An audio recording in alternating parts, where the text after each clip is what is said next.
That day, my father suddenly had a stroke. Our whole family hurried to take him to the K120 hospital in TG province. I still remember clearly. It was February 13, 2019.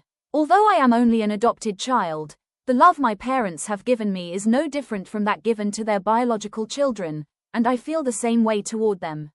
My father's name is DN. He currently lives in GL Commune, GH District, BT Province. When he was brought to the emergency room, he regained consciousness, but the doctors could not determine whether the stroke had been caused by a heart condition or a lung problem. Because the cause was unclear, the doctors did not allow him to be discharged and asked that he remain in the hospital for further monitoring. Although my father seemed to be getting better, he said he had a feeling that this time things might become much more serious. My mother then advised him to chant the Buddha's name. Around noon on February 18th, my father suddenly stopped breathing. The doctors tried every possible resuscitation method, but his heart rate remained below 20. While the doctors were performing resuscitation, my mother remained calm outside and continued chanting the Buddha's name, dedicating the merit to him. 10 minutes later, my father's heartbeat returned, but he fell into a deep coma. Our family was extremely worried, so we urgently decided to transfer him to a hospital in SG City. A doctor at the Mount Hospital said, "If you try to take him to SG City, I'm afraid he may not even make it to LA Province on the way." However, because both sides of the family loved him deeply, we still decided to take him to SG City. During the journey, my mother kept manually pumping air for him while leaning close to his ear and chanting the Buddha's name for him to hear. She told him not to leave like this. If his karmic life in this world had truly come to an end, then he should follow the light ahead where Amitabha Buddha would come to receive him. But if his karmic connection to this life still remained, then in his consciousness he should chant the Buddha's name along with her.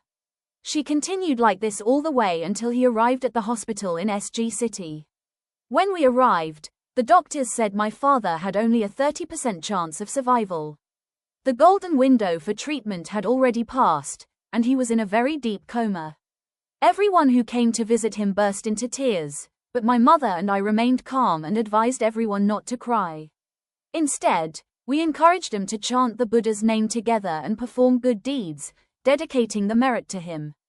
If his lifespan had truly come to an end, we hoped that through the supportive conditions of chanting the Buddha's name he could depart peacefully. My mother even mentally prepared herself to return home and arrange things for his funeral if necessary. And so our whole family devoted ourselves to chanting the Buddha's name. My mother in particular chanted with deep sincerity and unwavering devotion, without any sign of fatigue. We continued like this until the next morning. Then something truly unexpected happened. When we went in to clean my father's body, we found that he had awakened.